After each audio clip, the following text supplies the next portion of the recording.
You know, Dr. Joni, I said that I would get you out of here in an hour, and I can't believe it. We're at 56 minutes already. So I'm going to keep my word, but I just want to plug you a little bit also.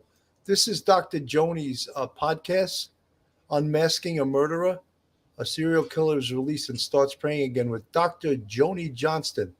And she also has this book, Joni Johnston, Serial Killers 101 Questions True Crime Fans Ask.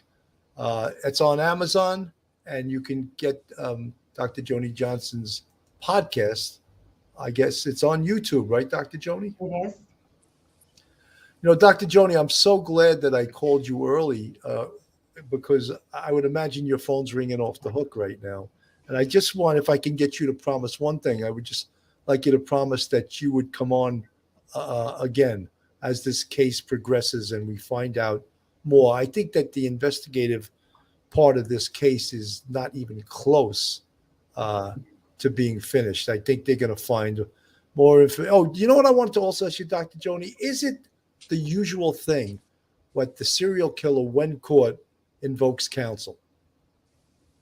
It's certainly not uncommon, particularly in these days. I mean, I think that, I think law enforcement, and again, I'm speaking for both of you, I would imagine they're in a tough position sometimes now because, like you were saying, it's horrifying from your perspective, and it's interesting to hear that all this information is released, about what has been done, how they caught him, whatever. And then there's all this stuff on the internet and all this social media stuff already. It's almost like, what do you do if you're an investigator? Because those conspiracy theories are going to start no matter what. There you go. So in the absence of information, things are going to go wild. When there is information, things are going to go wild. So you have to kind of figure out, it's a tough position to be in. It really is. But to answer your question, I would love to come back on and have a conversation as this case progresses. And I'm really hoping that we can say, months from now that, yes, this was the person who did all these things and never did it before and never did it after that. And it's all over. That would be absolutely fantastic. The only other thing, if you don't mind, Bill, I would just mention, Go ahead, sure.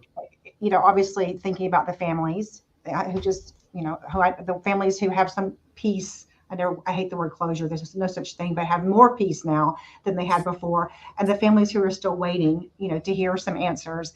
And then also, I guess, the family of the alleged perpetrator, because I do think, I think they had no idea likely that anything was going on.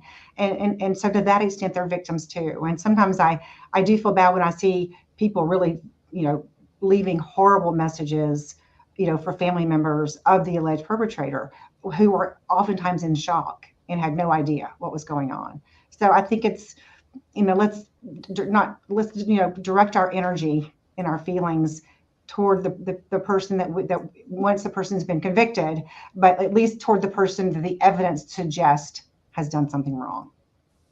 Absolutely. They're innocent as well. Family members are innocent. I mean, unless they partake in this horrible, horrific criminal activity, which we don't think that's the case. So again, they're innocents as well. They're victims as well. I mean, it's hard to even call them that, but in reality, that's what they are.